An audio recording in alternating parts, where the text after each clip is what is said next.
बिस्मिल्लाहिर्रहमानिर्रहीम। अस्सलाम वालेकुम नाज़रीन, आप यूट्यूब चैनल देख रहे हैं। मैं इमरान खान हूँ। सबसे पहली खबर आपको ये दे देते हैं कि इमरान खान साहब को पिम्स अस्पताल लाया गया, 5वीं मरतबा उनकी आंख में इंजेक्शन लगाया गया। उनका जो ट्रीटमेंट चल रहा है वो अभी भी जारी है। इससे पहले एक खबर दी गई कि इमरान खान साहब को जेल से कहीं बाहर निकाला गया और फिर वो वापस चले गए। और मैंने आपको एक बात कही थी कि पाकिस्तान का जो नेशनल मीडिया है वो कभी भी अडयाला की किसी खबर को पाकिस्तान की एस्टेब्लिशमेंट से पूछे बगैर रिपोर्ट नहीं कर सकता। सोशल मीडिया के लोगों की बात अलग है। कोई अगर ज़ाती तौर पे कोई खबर हासिल कर ले और उसकी बुनियाद के ऊपर वो खबर दे दे और अपने रिस्क के ऊपर दे दे तो वो एक अलग बात है।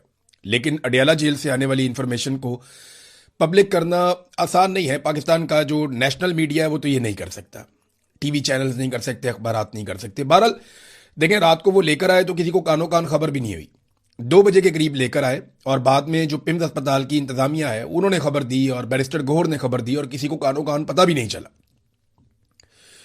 तो पिम्स अस्पताल की जो इंतजामिया वो ये कहती है कि इमरान खान साहब, उम्र 74 साल, इन्हें 15 जून 2026 को आंखों के बाकायदा इलाज यानी 5वें इंजेक्शन के लिए पिम्स अस्पताल लाया गया। इलाज से पहले आंखों के माहिर डॉक्टरों ने उनका मुआयना किया और उनकी आंखों का एक खास टेस्ट भी किया गया, जिसकी रिपोर्ट से मालूम हुआ कि उनकी हालत में कुछ बेहतरी आ रही है।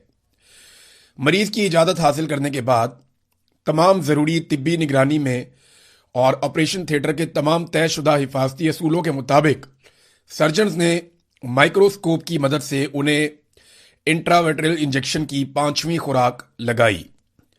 ये पूरा अमल डे केयर सर्जरी के तौर पर किया गया। अस्पताल में क़याम के दौरान इलाज से पहले, इलाज के वक्त और उसके बाद उनकी हालत बिल्कुल ठीक और मुस्तहकम थी। बाद में उन्हें आगे की देखभाल की हदायत और ज़रूरी मशवरों और मुतल्लिका दस्तावेजात के साथ अस्पताल से डिस्चार्ज कर दिया गया। ये जनाब पिम्स अस्पताल की इंतजामिया ने अंग्रेजी में एक डॉक्यूमेंट जारी कर दिया और इमरान खान साहब को एक मरतबा फिर लाया गया। एक खबर और फैलाई जा रही है कि इमरान खान साहब की गालिबन सुहेल अफरीदी से मुलाकात हुई है, कुछ लोग कह रहे हैं, और उनका यह दावा है कि इस बात को भी छुपाया जा रहा है। लेकिन मेरे पास यह खबर नहीं है, क्योंकि अगर यह खुफिया मुलाकात हुई है तो सुहेल अफरीदी को इसे खुफिया रखना ही पड़ेगा, क्योंकि खुफिया मुलाकात में तो फिर इमरान खान साहब से उन्होंने हदायत ली होंगी, फिर सोशल मीडिया पर रोला भी पड़ जाएगा। अब बैकडोर चैनल क्या चल रहा है, किससे क्या राब्ते हो रहे हैं, इसके बारे में आप कुछ कह नहीं सकते, क्योंकि जब भी पाकिस्तान की एस्टेब्लिशमेंट पिछला दरवाज़ा खोलती है किसी डील के लिए, मुज़ाकरात के लिए या अपनी फेस सेविंग के लिए, तो वो किसी को कानो कान खबर भी नहीं होने देते। ग्राउंड के ऊपर कोई खबर नहीं होती और बैकडोर चैनल चीज़ें चल रही होती हैं। बहरहाल अभी आ जाते हैं बाकी खबरों की तरफ। इमरान खान साहब का इलाज जारी है। आलमी मंडी में नाजरीन पेट्रोल की कीमतें एकदम गिर गई हैं। जैसे ही ईरान और अमेरिका के बीच में मुआहदे की खबरें आई तो आलमी मंडी में पेट्रोल की कीमतें क्रैश कर गई। जो कीमतें इमरान खान साहब के दौर में थी उससे तो बहुत ही कम सतह पर पहुंच गई हैं, यानी $80 फी बैरल के आसपास पेट्रोल की कीमतें अब हैं। इमरान खान साहब के दौर में ये $115-20 तक भी गई थी, तो बहुत कम कीमत हो गई है। तो अब जिस तरह कीमतें बढ़ाई थी पाकिस्तान की सरकार ने, जैसे पाकिस्तानियों को चूना लगाया था जंग के बहाने, तो अब फौरी तौर पे कीमतें कम भी होनी चाहिए। इमरान खान साहब महंगा पेट्रोल खरीद के $150 का दे रहे थे, आज सस्ता पेट्रोल मिल रहा है आलमी मंडी में $80 फी बैरल। तो क्या ये हुक्मरान $150 का दे सकते हैं? हालांकि ये इमरान खान के दौर से ज्यादा सस्ता पेट्रोल करने के लिए आए थे, तो क्या अब ये सस्ता कर सकते हैं? इन्हें करना चाहिए। और ये लेवी का जो एक तमाशा इन्होंने लगाया, कौम के ऊपर एक बोझ डाल दिया है, वो बोझ खत्म करना चाहिए। मईशत को मईशत के तरीके से चलाना चाहिए, लोगों की जेबें नहीं काटनी चाहिए। नाजरीन, ये जो मुआहदा जिसका हम जिक्र कर रहे हैं कि अमेरिका और ईरान के बीच में हो रहा है, इस मुआहदे में ईरान ने हासिल क्या किया मैंने आपको पिछले वीलॉग में बताया था, लेकिन अब बहुत सारी चीजें और क्लियर हो गई हैं। जो अहम तरीन मुसव्वदा तैयार हुआ है उसके जो अहम तरीन नुकात हैं उनमें चंद चीजें मैं आपके सामने रखता हूं। नंबर 1 तो यह है कि 30 दिन के अंदर अमेरिका अपनी नाकाबंदी मुकम्मल तौर पे खत्म कर देगा। देखिए, फौजों को लाने में जितना टाइम लगता है वापस हटाने में भी टाइम लगता है, तो आहिस्ता आहिस्ता अमेरिकी फौज यहां से मूव करती जाएगी, नाकाबंदी खत्म हो जाएगी। लबनान के अंदर मुस्तकिल जंगबंदी रहेगी और ये ईरान ने बड़े दबाव के बाद ये शर्त डलवाई है।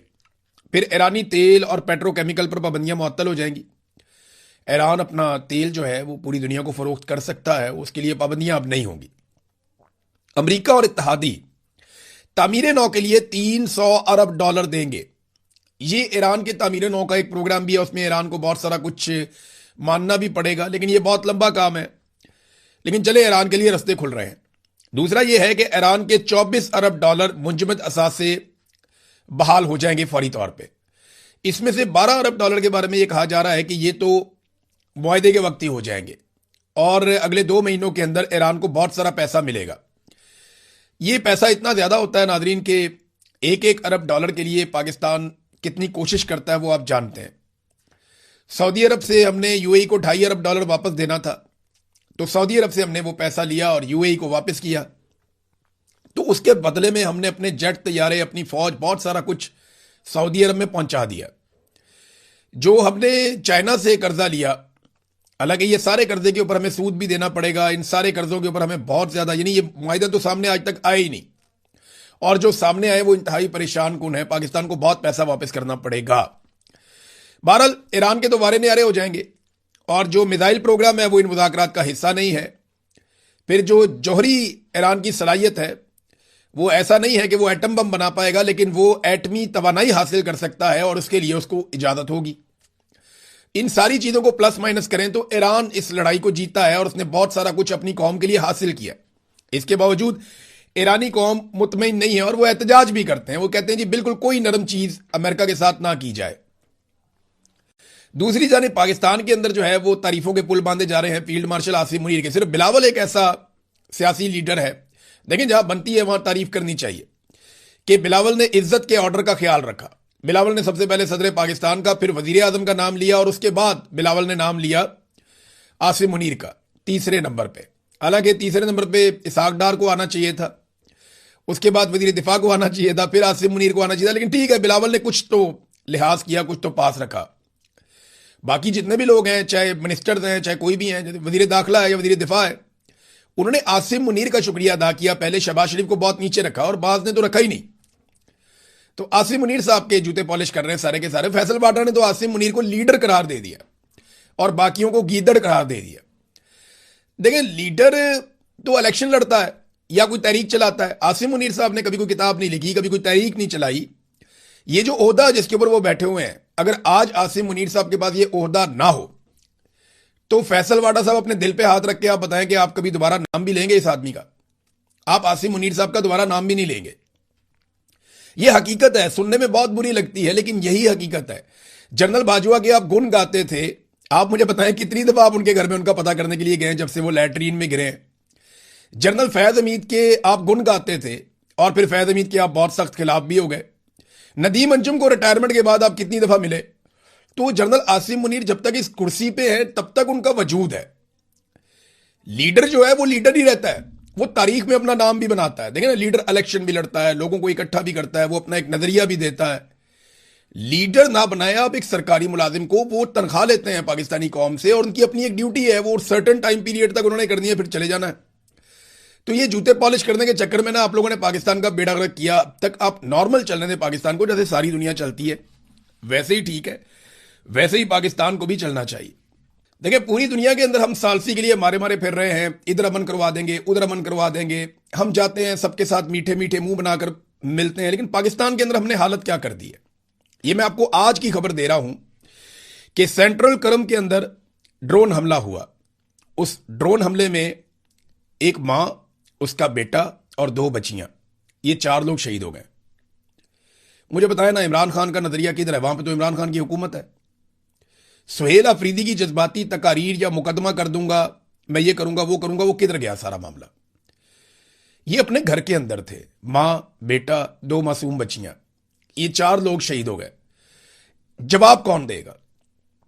किसने मारा इन्हें? क्यों मारा इन्हें? लोग अपने घरों के अंदर महफूज नहीं है, आप यहां से अंदाजा कर लें। हम चाहते हैं कि अमेरिकन अपने घरों में महफूज रहे, इसराइली अपने घरों में महफूज रहे, ईरानी अपने घरों में महफूज रहे, लेकिन पाकिस्तानियों को उनके घरों में महफूज कौन रखेगा? आपको पता है पाकिस्तान की हालत क्या होगी? ग्लोबल पीस इंडेक्स की एक रिपोर्ट आई है, यह आलमी सतह पर छपने वाली रिपोर्ट है, आप जाके सारे इसको देख सकते हैं। यह रिपोर्ट बताती है कि पाकिस्तान के 6 पॉइंट्स मजीद गिर गए हैं, यानी पाकिस्तान में जो अमनो अमान की सूरत हाल है वो मजीद खराब हो गई। इससे पहले एक रिपोर्ट आई थी जिसमें दहशतगर्दी के हवाले से बताया गया कि पाकिस्तान सफ़े अव्वल के उन ममालिक में शामिल है जो दहशतगर्दी से शदीद तरीन मुतासिर हैं। 2017 के बाद अब पाकिस्तान की बदतरीन सूरत हाल हो चुकी है। ग्लोबल पीस इंडेक्स 2026 की रिपोर्ट के मुताबिक पाकिस्तान 163 में से 152 नंबर पे आ गया है। 14 ऐसे ममालिक हैं जिनके सामने रेड डॉट लगाया गया है कि ये खतरा है इन ममालिक में, यहां अमनो अमान नहीं है। तो कौन आएगा तिजारत करने के लिए, कौन आएगा सरमायाकारी करने के लिए? वो जो 14 ममालिक डाले गए हैं ना, उनमें ज्यादातर ममालिक वो है जहां पे जंग चल रही है। यमन है, शाम है, रूस है, यूक्रेन है, सूडान है, अफगानिस्तान है, सोमालिया है, म्यांमार है।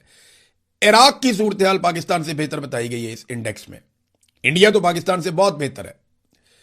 तो दुनिया में आप अमन के लिए कोशिश कर रहे हैं, पाकिस्तान में आपने अमन का जनाजा निकाल दिया। रोजाना कहीं ना कहीं दहशतगर्दी का वाकया होता है, रोजाना कहीं ना कहीं ड्रोन चलता है। तो ये जो ड्रोन के खिलाफ एक पाकिस्तान तहरीक इंसाफ या इमरान खान साहब का एक स्टांस था जो बड़ा क्लियर था, वो किधर गया? और उस पर किसी किस्म का कोई अमल दरामद क्यों नहीं हो रहा? कोई एक एफआईआर भी आप बताएं कहीं पे दर्ज हुई हो ड्रोन हमले के खिलाफ? कुछ भी नहीं किया जा रहा। अगर आप गौर करें ना नाज़रीन, तो ये एक तो पीस इंडेक्स आ गया ना अभी, इससे पहले पासपोर्ट रैंकिंग भी आई थी पाकिस्तान की, उस पर भी आलमी रिपोर्टें थी। पाकिस्तान बदतरीन पासपोर्ट रैंकिंग के अंदर चला गया। फिर उसके अलावा जो है वो कर्जों का बोझ पाकिस्तान के ऊपर किस कदर बढ़ गया।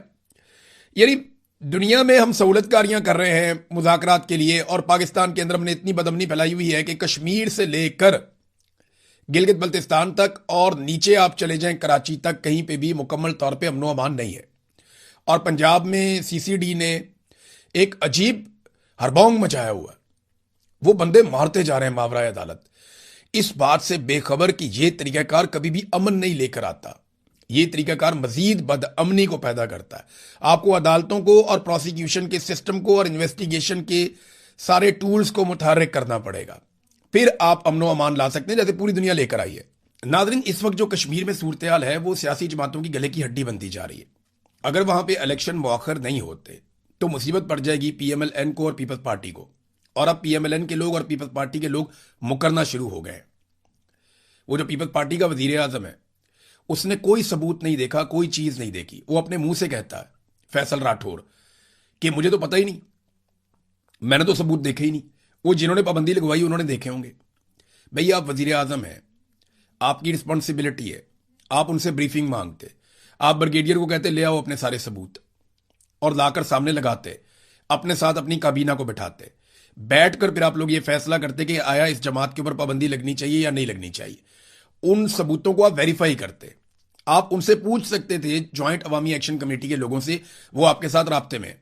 लेकिन अर्दलियों वाला काम किया, जो उन्हें कह दिया गया इन्होंने नोटिफाई कर दिया। अब बिलावल जो है वो इससे पीछे हटना चाहता है। पीएमएलएन ने कहा जी हमसे तो मुशावरत ही नहीं हुई, ना हम कलदम करने में है, ना हम पर्चे काटने में है, ना हम ऑपरेशन करने में है। और बिलावल जो है, उनका स्टेटमेंट मैं आपको बता देता हूं, एक जुमला आपको बताऊंगा तो आपको आइडिया हो जाएगा। बिलावल ने कहा कि तमाम मामलात का हल जमहूरी, आईनी और पुरअमन जराए से निकाला जाए। अब इन्हें जमहूरियत भी याद आ रही है, आइन भी याद आ रहा है, पुरअमन भी याद आ रहा है। हालांकि इन्होंने ही, बिलावल की हुकूमत ने ही कलदम करार दिया, बिलावल की हुकूमत ने ही सरों के ऊपर इनाम रखा, और बिलावल की हुकूमत ने ही ये सारे नोटिफिकेशन जारी किए, और बिलावल की हुकूमत ने ही क्रैकडाउन भी करवाया और सिक्योरिटी फोर्सेस को आजाद कश्मीर में बुलवाया भी। ये सारा बिलावल की हुकूमत ने किया। लेकिन अब क्योंकि इलेक्शन आ रहा है तो ये लोगों को बेवकूफ बनाना चाहते हैं। थोड़ा सा ये माहौल बनाएंगे, थोड़ा पाकिस्तान का मीडिया इनका साथ देगा, और बाकी सारा काम पाकिस्तान की मिलिट्री एस्टेब्लिशमेंट करेगी, और वहां बैठे हुए जो अफसरान है वो करेंगे। और वो पीपल्स पार्टी और पीएमएलएन को एक मरतबा फिर आजाद कश्मीर में हुकूमत बनाकर देंगे अवाम की मर्जी के खिलाफ। अब मामला यह है कि अगर आजाद कश्मीर के अवाम यहां पे ये लड़ाई हार जाते हैं या पीछे हट जाते हैं, तो उसका नतीजा ये निकलेगा कि ये सारी पॉलिटिकल पार्टी चढ़ जाएंगी और ये कहेंगे जी बिल्कुल हम इसमें शामिल थे। लेकिन अगर अवाम डट गए, जिस तरह वो अभी तक डटे हुए हैं, तो फिर इन पॉलिटिकल पार्टीज को पीछे हटना पड़ेगा, क्योंकि अवाम से ही वोट मांगना है, अवाम के बीच में ही जाना है। तो ये सियासतदान ऐसा रिस्क ले नहीं सकते। और जो कश्मीर के डायनामिक्स हैं वो मुख्तलिफ हैं। सूरत हाल जो कश्मीर में है वो मुख्तलिफ है बाकी पाकिस्तान से भी और गिलगित बल्तिस्तान से भी। ये हम सब जानते हैं और हमने इसको विटनेस भी किया है। नाज़रीन, सोहराब बरकत साहब के हवाले से एक बड़ी अच्छी खबर है। बड़े अच्छे जर्नलिस्ट हैं और बड़ा अच्छा उनका करियर है, और वो बात करते हैं जो एक आम आदमी की बात है। तो उन्हें उठा लिया गया था, उन पे मुकदमा दर्ज किया गया था, इसलिए कि आज़ाद कश्मीर के मामलात को वो रिपोर्ट अच्छा करते हैं, रावला कोर्ट से उनका ताल्लुक है। तो उन्हें जनाब उठा लिया गया था। अब उनकी जमानत हो गई है अदालत से 50,000 रुपए के मुचलकों के एवज। अदालत ने कहा कि इनको रिहा कर दिया जाए। तो उम्मीद करते हैं कि एक आधे दिन में वो रिहा होने के बाद चीजें नॉर्मलाइज हो जाएंगी। लेकिन बड़ी सख्त ज्यादती हुई है सोहराब बरकत के साथ माजी में भी और इस मर्तबा भी।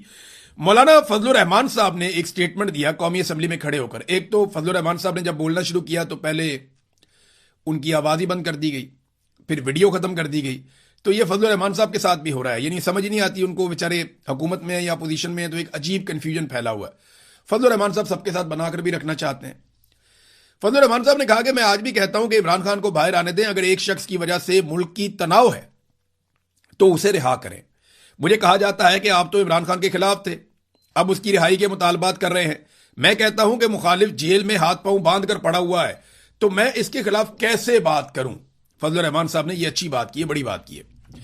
फिर उन्होंने कहा वजीर आजम ने मिसाके जमहूरियत की बात की है तो आए बढ़े, आप इन कैमरा इजलास बुलाएं। अगर आपको खदशा है कि पीटीआई वाले हंगामा करेंगे, मैं पीटीआई वालों की जमानत देता हूं, वो कुछ नहीं करेंगे। मौलाना फजलुर रहमान ने कौमी असम्बली में यह दावा भी किया कि पीटीआई वालों की जमानत मैं देता हूं, आप इन कैमरा इजलास बुलाएं और बैठे कोई मसले का हल निकालें। अपोजिशन की तकरीरें ब्लैकआउट की जा रही है, भी उन्होंने शिकवा किया। देखिए फजलुर रहमान साहब यहां पे रोल प्ले कर सकते हैं क्योंकि फजलुर रहमान साहब पे मौजूदा हुक्मरान भरोसा करते हैं और कोई ना कोई हल तो आपको निकालना है। आप इमरान खान को अंदर रख के पाकिस्तान की मईशत नहीं चला सकेंगे। पाकिस्तानियों ने जिद पकड़ ली है और पाकिस्तान में इस्तेहकाम नहीं आ रहा, ना सियासी इस्तेहकाम आ रहा है, ना माशी इस्तेहकाम आ रहा है। तो आप इमरान खान को अंदर रख के आप मुल्क को संभाल नहीं सकते, आपके लिए मुश्किल होगा। तो उन्हें बाहर लाना पड़ेगा। तो बाहर लाने के लिए कोई तरीकाकार करना पड़ेगा ना, कोई मुज़ाकरात करने पड़ेंगे, कोई बातचीत करनी पड़ेगी, क्योंकि कानूनी नुक्ता नजर से तो इमरान खान जेल में है ही नहीं। इमरान खान साहब तो जेल में हैं गैर कानूनी तौर पे, और ये हम सब जानते हैं, पूरा पाकिस्तान जानता है, फजलुर रहमान भी जानते हैं, इमरान खान के बदतरीन दुश्मन भी ये बात जानते हैं। अब मामला ये है कि ये सारा कुछ करना है तो मिलिट्री एस्टेब्लिशमेंट को सियासत से बाहर निकालना पड़ेगा। मैं जाते जाते ये बात एक मरतबा फिर कहना चाहता हूं कि सारे चोर, डाकू, लुटेरे, नालायक, निकम्मे, हम सिविलियन यही है ना। अगर ये सारे चोर, डाकू, लुटेरे मिलकर भी पाकिस्तान की मिलिट्री एस्टेब्लिशमेंट का सियासत में से किरदार खत्म कर दें और फौजी क़यादत को सिर्फ उनके काम तक महदूद कर दें, तो पाकिस्तान का इससे ज्यादा भला हो नहीं सकता। अब तक के लिए इतने, अपना ख्याल रखिएगा, अपने इस चैनल का भी। अल्लाह हाफिज।